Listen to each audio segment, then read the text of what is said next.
Audio Jungle.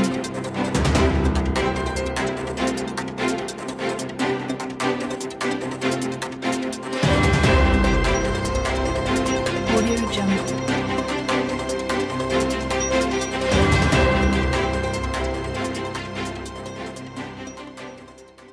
Bonjour ou bonsoir fidèles internautes, très heureux de vous savoir une fois de plus nombreux à suivre votre émission Droit de savoir.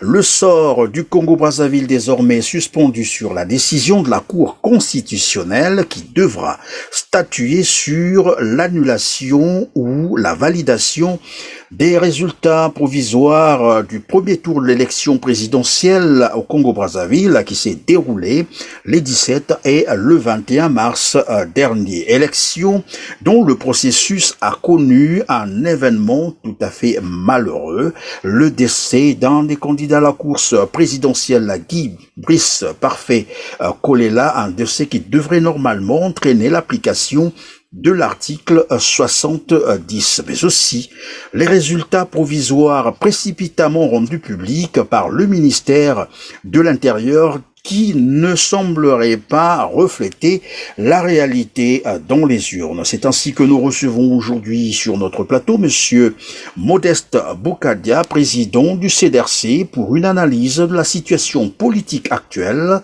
au Congo-Brazzaville. Bonjour Monsieur Modeste Boukadia. Bonjour Monsieur Perrin.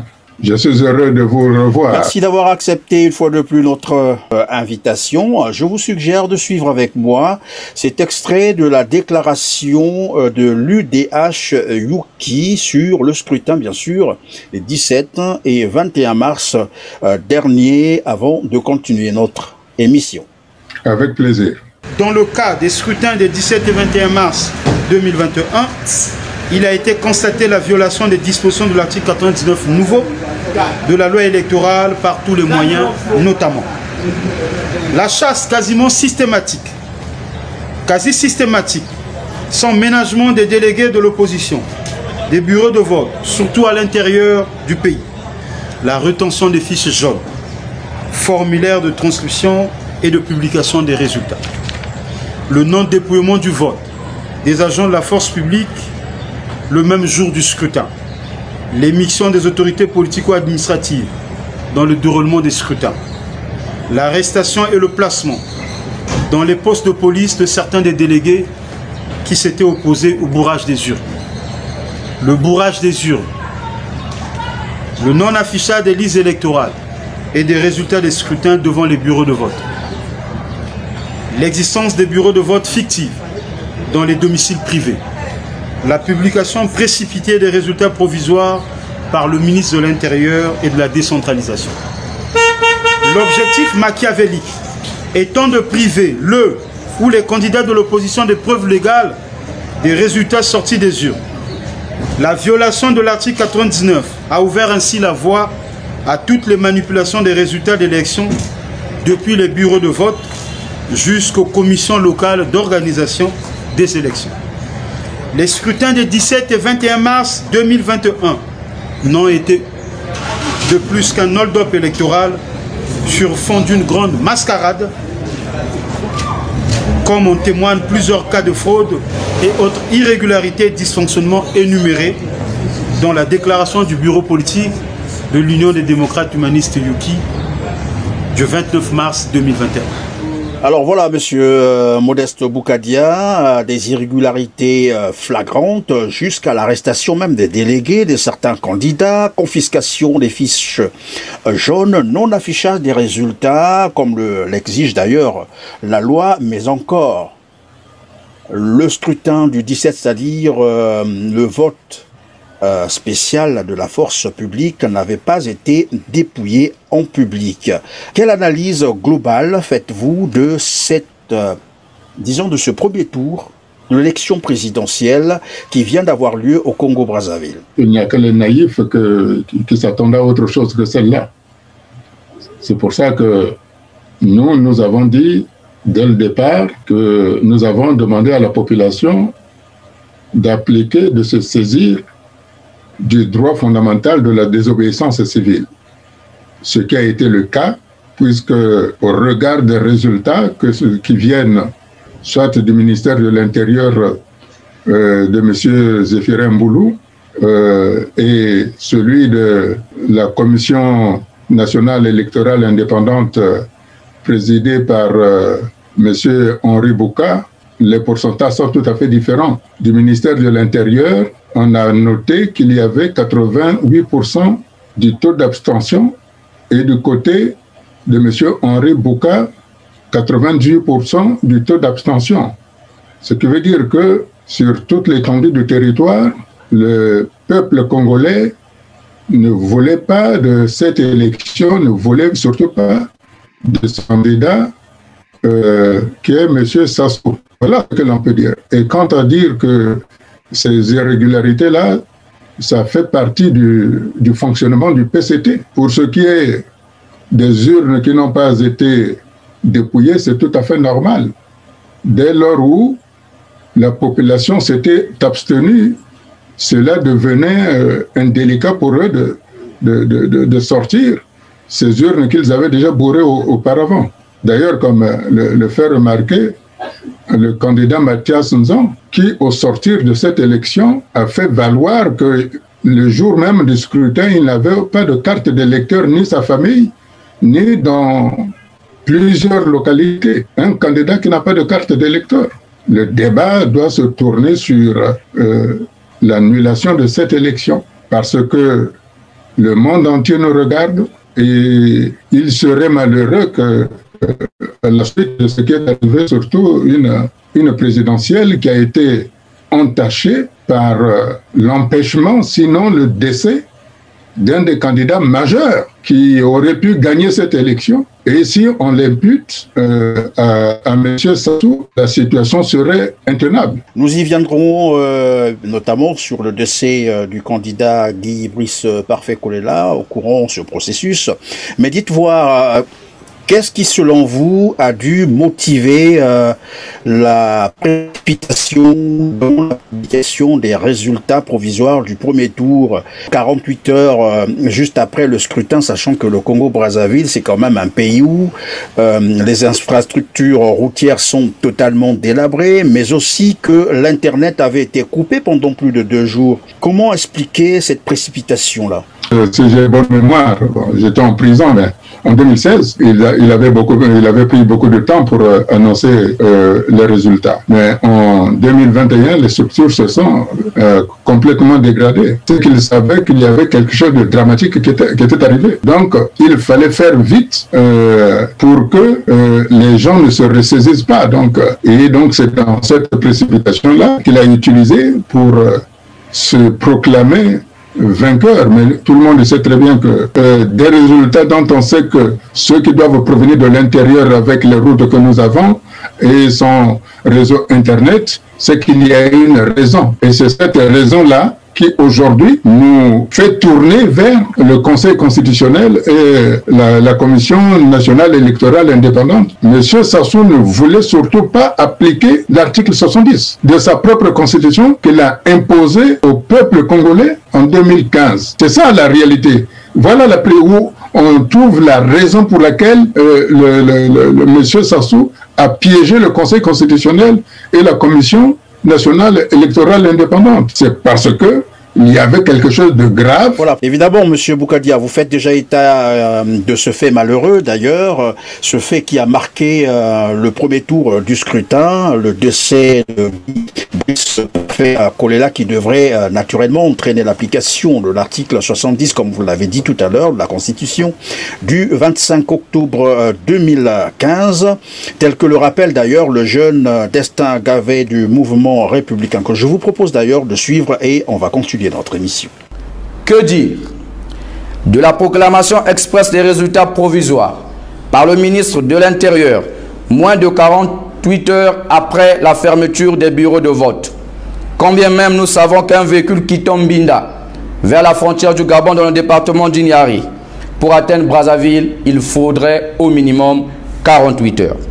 De même, Ifondo dans le département de la Likwala, dont nous connaissons l'état des infrastructures routières, et lorsque nous savons que le système informatique au Congo est non seulement quasi inexistant, mais elle a été aussi il a été aussi coupé.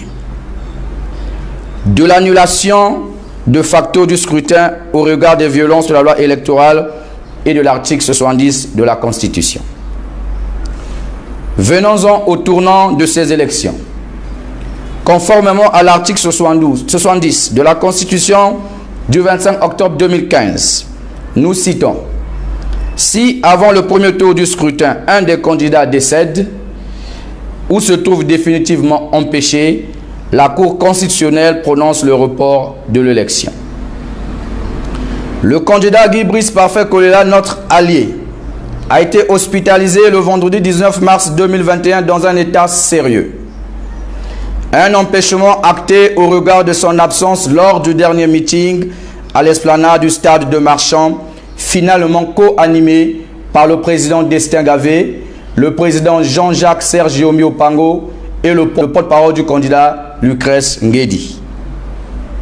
Cet empêchement a pris un caractère définitif lorsque le candidat n'a pas pu exercer son droit de vote le dimanche 21 mars 2021. Parlons du premier tour du scrutin présidentiel.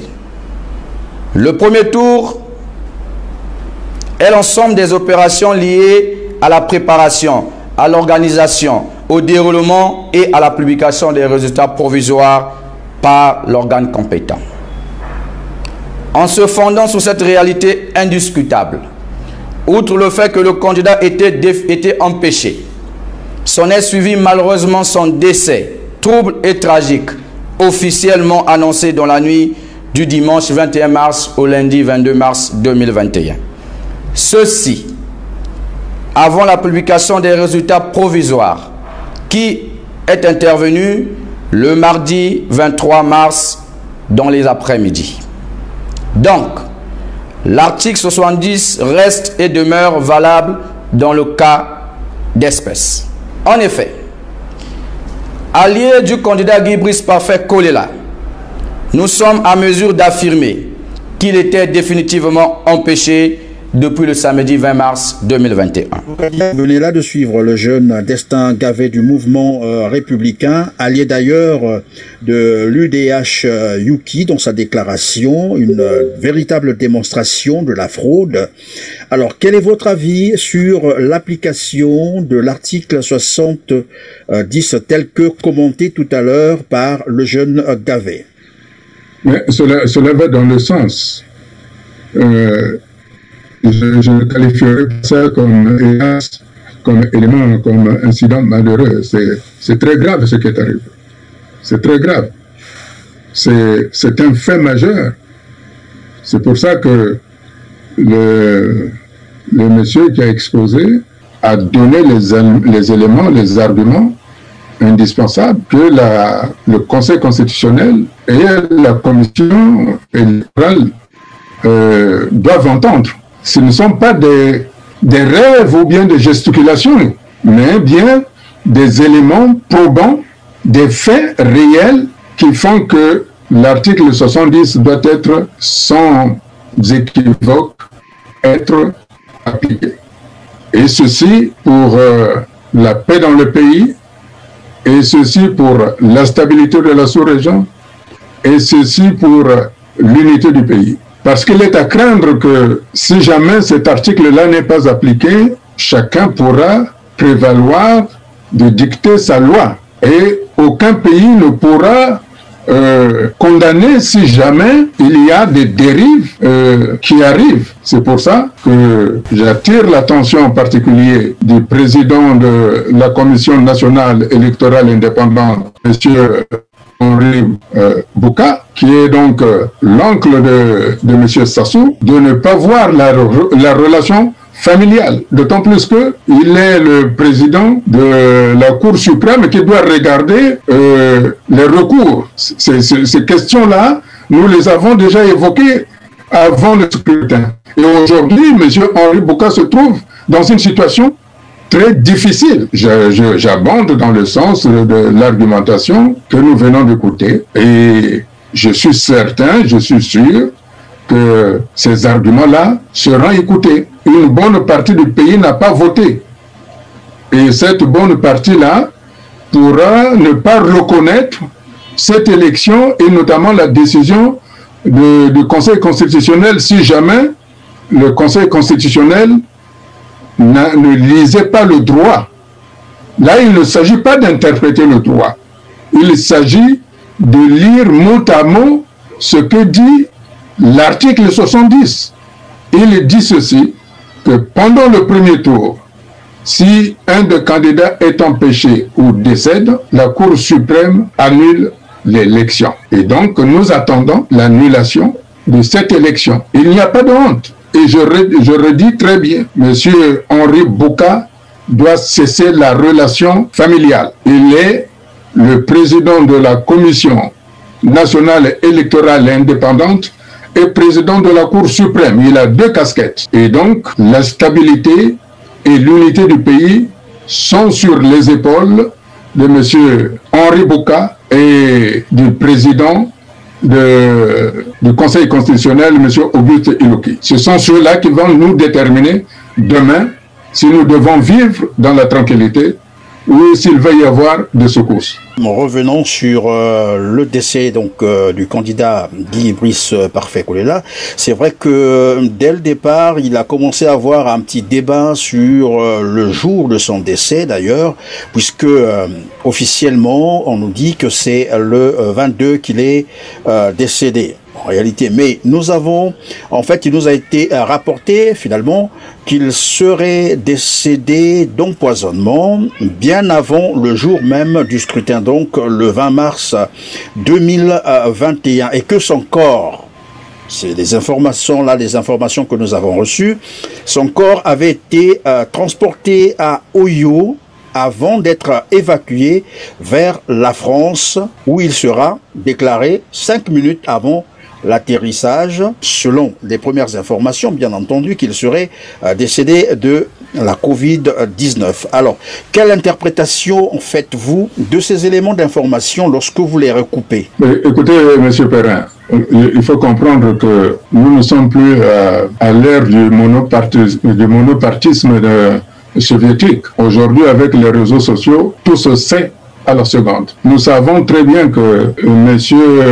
Parfait Kolela commençait à souffrir depuis son déplacement à Dolisie, puis à Pointe-Noire, ça s'est empiré puisqu'il a précipité son retour sur Brazzaville. Et que même à Brazzaville, lorsque son partenaire, M. Jean-Jacques Yombi, l'a fait venir au Wando pour un meeting, il avait refusé d'y aller parce qu'il était très mal. Son partenaire avait beaucoup insisté et puis finalement, il s'est déplacé. Et quand il est arrivé là-bas, c'est un médecin qui l'a ramené d'urgence pour être hospitalisé dans une des cliniques les plus performantes du Congo, c'est-à-dire la clinique Securex. Il n'y a pas mieux au Congo. La question qui se pose, pourquoi ce candidat qui était hospitalisé à la clinique la plus performante, subitement a été déplacé vers le CHU, où tout le monde sait très bien qu'il n'y a aucune structure qui ne fonctionne là-bas. Je crois qu'à partir de là, nous commençons à réfléchir sérieusement de ce qui est arrivé. La question aujourd'hui est de savoir, quoi qu'il en soit, quelle que soit la raison que l'on veut avancer, la vérité doit éclater. Je vois mal que, d'après toujours les renseignements qui sont à notre disposition, l'avion de M. Parfait Kolela aurait transité dans certains pays avant d'arriver en France. On n'a jamais vu un avion sanitaire qui fait autant d'escales. Maintenant, la vraie question que moi je me pose, que je pose aux responsables congolais, qui a déplacé M. Parfait Kolela de la clinique Securex pour l'amener au CHU de Brazzaville et pour quelle raison? Est-ce que c'est le fait qu'à la clinique Securex, il n'y a pas de chambre froide, qu'il fallait donc maintenir M. Kolela dans une situation qui permette de le maintenir au frais? Voilà c'est les questions qui se posent. D'ailleurs, aujourd'hui, je crois qu'il y a beaucoup de membres, des députés de la Commission des Affaires étrangères au Parlement français, qui ont écrit au président français de faire la lumière sur le décès de M. Parfait Kolela. Ils ont demandé, ils ont évoqué la thèse de l'empoisonnement. Si des députés émettent un doute en évoquant que le parquet de Bobigny a ouvert une enquête criminelle.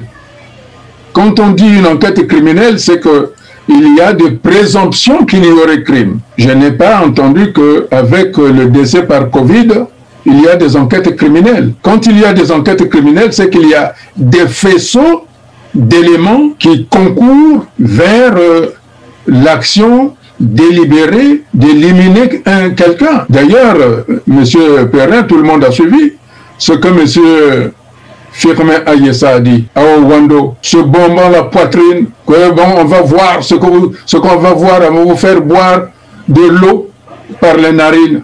Ça s'appelle de la préméditation. Et quand quelqu'un comme M. Firmin Ayessa, Premier ministre, menace quelqu'un de l'assassiner, et 3 ou 4 jours après, la personne meurt, il n'y a plus de doute à se poser des questions de savoir de quoi la personne est décédée. Voilà la réalité. Donc je pense qu'aujourd'hui, le Congo doit se ressaisir parce que le peuple congolais commence à avoir marre d'entendre « Nous avons brûlé le poule et le ciel n'est pas tombé, on va vous faire boire de l'eau par les narines et les gens tombent ». Je crois que ça, c'est la limite qui n'aurait pas dû être franchie. Surtout que l'ensemble du peuple congolais, du nord au sud, ils n'ont pas voté. C'est pour ça que dans un des tweets que j'ai fait, j'ai demandé au gouvernement français que le soutien permanent aux dictatures renforce le sentiment anti-français. Et vous vous rendez compte qu'aujourd'hui, après le Centrafrique,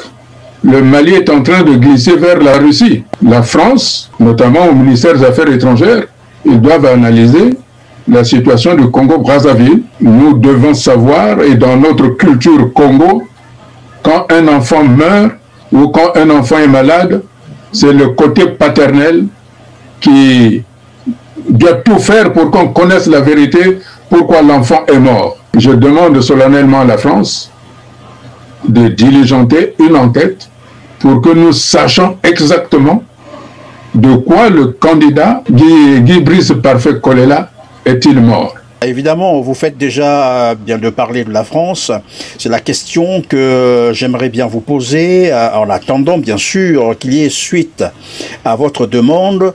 Que vous inspire le silence de la France dans le cas actuel du Congo-Brazzaville, lorsqu'on sait que la France a toujours eu un mot sur les élections dans les pays d'Afrique francophone. Mais dans le cas du Congo, la France est aux abonnés absents. Qu'est-ce qui peut justifier cela? Le silence de la France, pour l'instant, elle est en train d'analyser la situation. Il est vrai que M. Sassou a piégé la France en mettant dans un avion un corps sans vie qu'ils ont été obligés de faire mourir 5 minutes avant l'atterrissage de l'avion. Ça, je crois que c'est une erreur. Pourtant, j'ai bon espoir que la France reste une puissance. Ce ne sont pas les petits arrangements qui doivent faire taire la vérité. Je crois que la France est en train d'analyser la situation,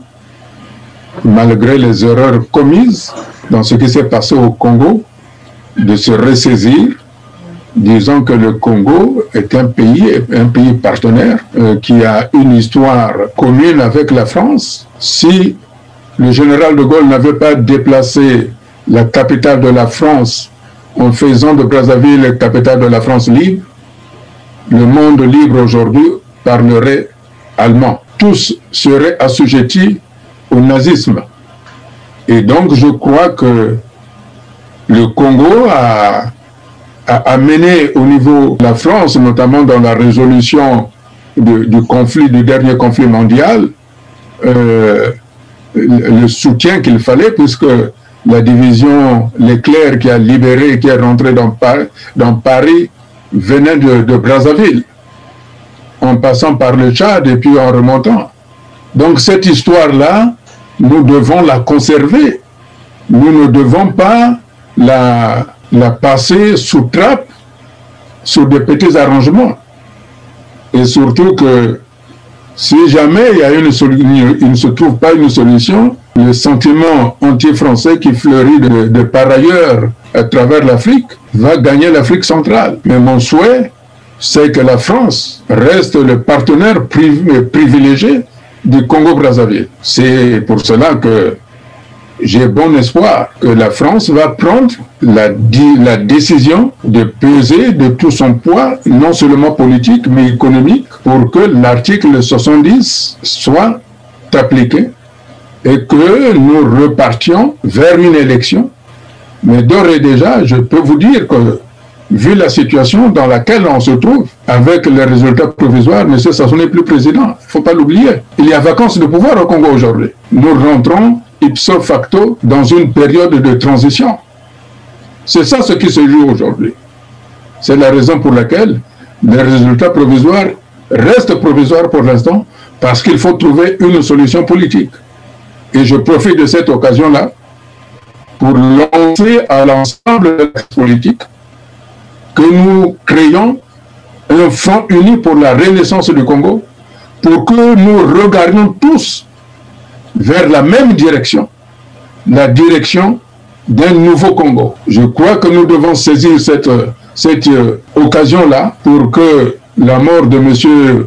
Guy Brice Parfait Kolela ne soit pas une mort pour rien. C'est l'occasion de s'asseoir pour que nous voyions la situation politique en général et que nous sortions tous les prisonniers politiques et que tous les contentieux politiques soient résolus.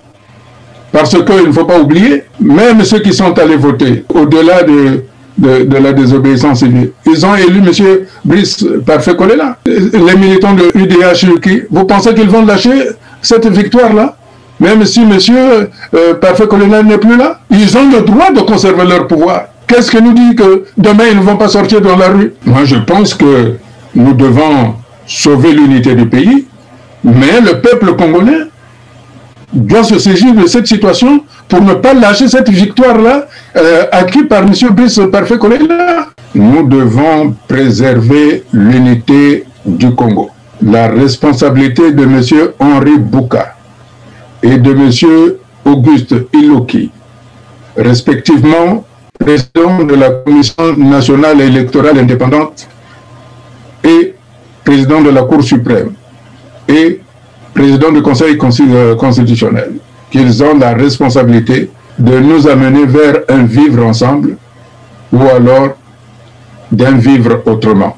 Parce que si cette élection est validée, il est à craindre que le Congo va aller vers d'autres perspectives et ni la France ni l'Union africaine, à ce moment-là, ne pourront dire que nous ne savions pas. Donc l'appel que je lance, elle vaut également pour l'Union africaine, pour l'Union européenne qui est un grand contributeur dans la vie économique du Congo, et en même temps c'est un appel que je lance aux démocrates et aux républicains états-unisiens, et en même temps à l'ONU.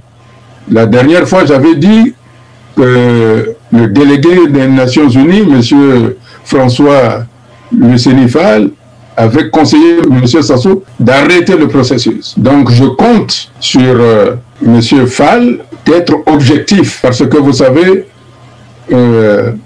tout est mis en place. Il suffit seulement d'une allumette. Toutes les mèches sont là. Il suffit seulement d'une allumette pour que ça brûle. Monsieur Modeste Boukadia, lorsque je vous entends parler, j'ai bien envie de savoir quoi vous craignez. Est-ce qu'on peut craindre que le Brazzaville, face à tout ce qui se passe aujourd'hui, si on y prend garde, pourra basculer vers un état de non-droit, c'est cela? Bien entendu. Bien entendu. Imaginez qu'aujourd'hui, le Conseil constitutionnel valide l'élection de M. Sassou. Vous pensez que 98% des Congolais qui se sont abstenus d'aller voter vont encore respecter les lois, les décrets, les arrêtés que ce pouvoir-là va produire? N'importe qui, n'importe quel aventurier pourra prendre la décision. C'est pour ça que, avant que le Conseil constitutionnel ne se prononce, nous avons tous entendu ceux qui ont mis en exergue les irrégularités, ceux qui ont mis en exergue les arguments. Nous avons entendu les leaders, les responsables candidats comme Mathias Nzon qui ont mis en évidence beaucoup de manquements. Et je pense aussi qu'il y a beaucoup de recours. Et je suis sûr et je pense que tous ces éléments-là vont concourir si jamais ils mettent l'accent familial en avant. Il est à craindre que le Congo que l'on connaît aujourd'hui ne soit plus le Congo de demain. Parce que ces jeunes qui sont là, vous avez vu que l'université, on a commencé à manifester et quand les étudiants sont dans la rue, la population suit. Et d'ailleurs, je voudrais féliciter les forces armées congolaises qui ont été observateurs sans agir. Je suis fier de cette armée-là qui comprend que quand le peuple n'est pas d'accord, le peuple se lève, l'armée est là pour assurer l'ordre et non pour tirer, frapper. C'est ce que j'avais dit, que si l'armée est du côté du peuple, le peuple sera reconnaissant de son armée. Et c'est ce que j'attends des forces armées congolaises. Donc je dis ceci, nous devons calmer le jeu. Nous devons nous asseoir, on oublie l'élection qui n'a pas marché, on s'assied, on met en place une période de transition qui va régler la future élection présidentielle. Le registre des contestations figure également, vous l'avez d'ailleurs déjà rappelé, le candidat Mathias Sanzon qui lui rejette en bloc les résultats provisoires de cette élection, notamment du premier tour, que je vous propose d'abord de suivre et on revient sur notre plateau. À l'audition des résultats provisoires de l'élection présidentielle, scrutin du 21 mars 2021, proclamé avant d'avoir réuni tous les résultats sur l'ensemble des territoires nationaux, j'ai ri à gorge déployée. Car, pour moi, il s'agissait d'une plaisanterie de mauvais goût. Vous vous étonnerez sans doute lorsque je vous dirai que je ne suis pas surpris par les annonces du ministre de l'Intérieur, parce que j'avais été informé depuis plusieurs semaines. Les pseudo résultats communiqués par le ministre de l'Intérieur sont faux sur toute la ligne. Ils sont inventés de toutes pièces par la machine à tricher de l'État précité. Ils ne reflètent aucunement la réalité dans les urnes. Ils sont la résultante d'un montage grossier à la suite d'un bourrage massif des urnes et d'une falsification outrancière des vrais résultats sortis des urnes. Le dépouillement des votes a été fait à huis clos, en l'absence des représentants des candidats maternisants et ceux qui brisent parfait chorégraphe, ainsi que des observateurs nationaux indépendants et des observateurs internationaux. En conséquence, je ne reconnais pas ces faux résultats et les rejette catégoriquement.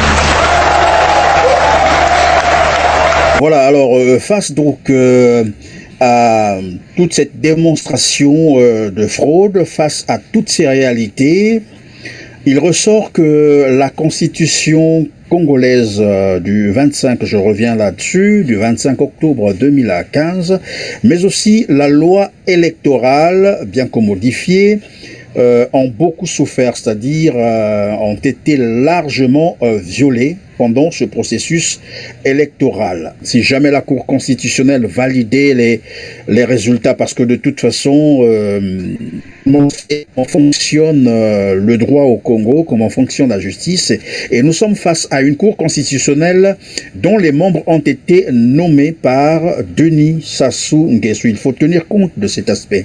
Je ne l'oublie pas, M. Perrin.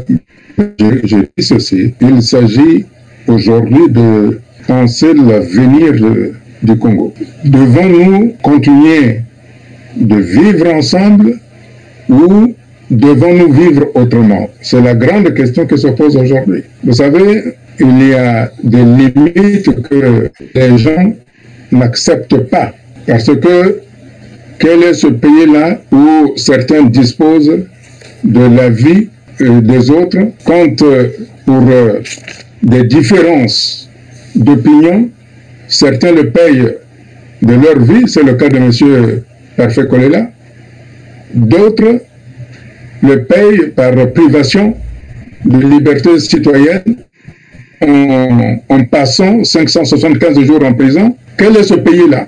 Est-ce que vous trouvez normal que quand vous ne pensez pas de la même façon, on vous jette en prison, tel que le général Mokoko, tel que M. Okombi Salissa?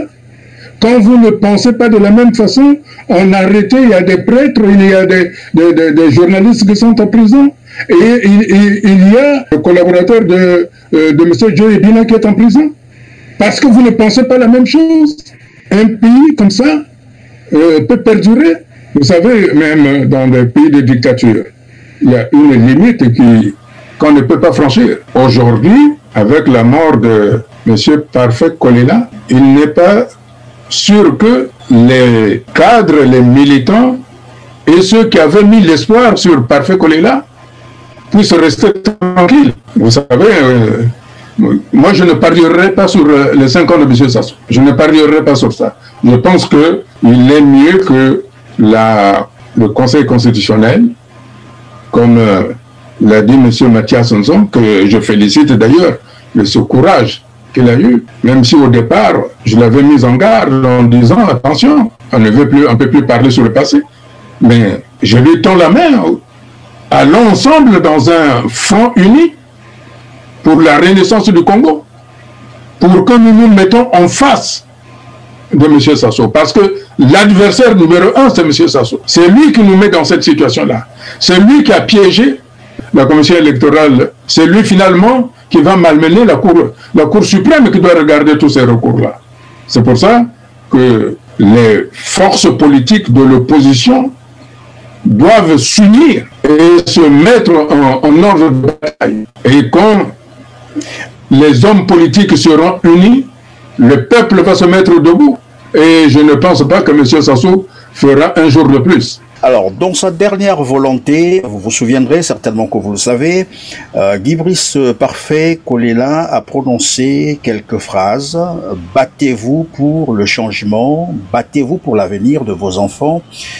Comme quoi, il était aussi conscient que le régime actuel a failli. Quelles solutions sont envisageables maintenant lorsqu'on sait que les élections au Congo-Brazzaville, ça ne marchera jamais avec ce régime? Écoutez, moi je suis pour la stabilité du Congo, je suis pour le rayonnement de l'Afrique centrale, je suis pour un mieux vivre ensemble. Je suis républicain et démocrate en même temps. Et je pense que ce qu'il y a lieu de faire aujourd'hui pour éviter toute dérive, puisque la crainte de M. Sassou, c'est de ne pas finir à la CPI, parce que le mérite largement. Alors, c'est que nous mettons en place rapidement un gouvernement de transition. Et c'est ce gouvernement de transition-là qui va mettre en place le dialogue international, qu'on appelle conférence internationale, où nous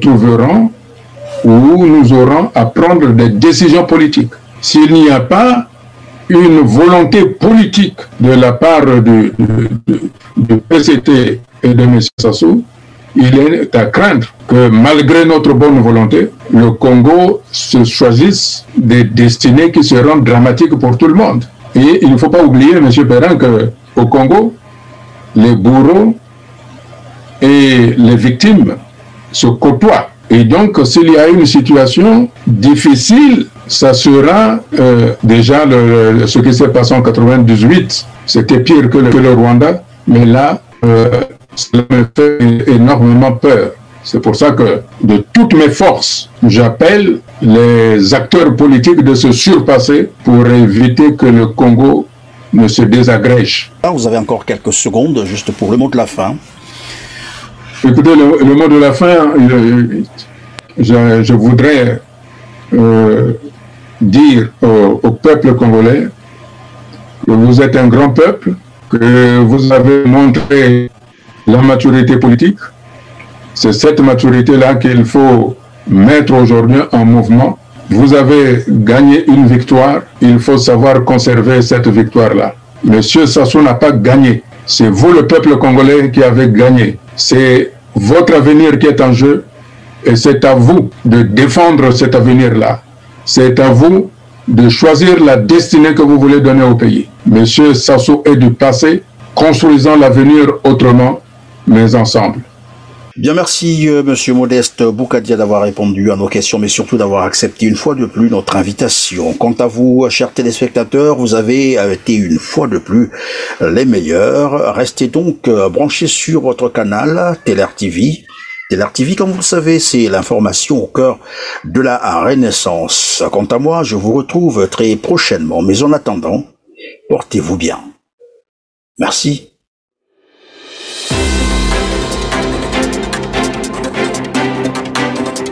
Audio Jungle.